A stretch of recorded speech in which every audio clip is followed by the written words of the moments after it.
বাপের জমিদারি আছে, বড় ব্যবসা করেন, টাকা কম আছে কলা বিক্রি করে খান, তার চেয়ে টাকা কম আছে চকলেট বিক্রি করে খান।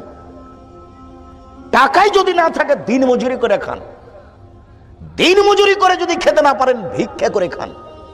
সুদ খেতে হবে কেন? সুদ খেতে হবে কেন? ভিক্ষা করে খান। সুদ খেতে হবে কেন? কাপুরুষ বাপ বেটা মিলে পরের বাপে টাকা নিলে কেন? যৌতুক নেবে কেন? তোমাকে আমি বলিনি যে ভিক্ষা করা টাকা দিয়ে চাউল কিনে ভাত খেয়ে ইবাদত কবুল হবে? ভিক্ষা করা টাকা দিয়ে চাউল কিনে ভাত খেয়ে ইবাদত কবুল হবে। ভিক্ষা করা টাকা দিয়ে চাউল কিনে ভাত খেয়ে ইবাদত কবুল হবে। যৌতুকের টাকা দিয়ে চাউল কিনে ভাত খেয়ে ইবাদত কবুল হবে না।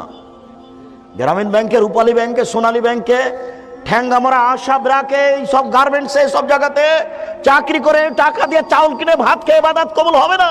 কোন মায়ের বেটা ফতো এভাবে উল্টে ধরতে পারবে না। তুমি মনে রেখো যুবক, আম গাছে জাম ধরতে পারে, ধরে না। অমাবস্যার রাতে চাঁদ উঠতে পারে, উঠে না। সুঁয়ের ছিদ্র দিয়ে ফাল ঢোকতে পারে, ঢোকে না। সুঁয়ের ছিদ্র দিয়ে ফাল ঢোকে যেতে পারে, আম গাছে জাম ধরে যেতে পারে। অমাবস্যার রাতে চাঁদ উঠে যেতে পারে, এটা ঘটে যেতে পারে। কিন্তু যেই কথা বলছি সেই কথাতে সন্দেহ আছে বলে কিয়ামত পর্যন্ত চেষ্টা করলে সরিষা ঢোকানো যাবে না। যা বলছি তাই থাকবে। শুনুন, রাসূল সাল্লাল্লাহু আলাইহি সাল্লাম বলেন, একটা লোক বিপদে পড়েছে, সফরে আছে, বিপদে পড়ে হাত তুলে আল্লাহর দরবারে প্রার্থনা করছে, আল্লাহ আমি বিপদে পড়েছি, তুমি আমাকে বাঁচাও।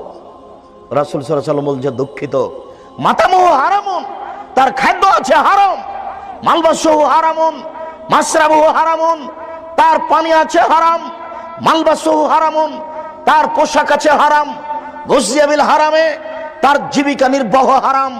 আন্না ইস্তাজাব লাহু, তার দোয়া কি করে কবুল হতে পারে? তার দোয়া কবুল হবে না। সুদ খেতে হবে তোমাকে কে বলেছে? পৃথিবী অনেক বড়, ভিক্ষা করে খাও যুবক, ভিক্ষা পাও না? এটা একটা শেষ বৈধ পথ, ভিক্ষা করে।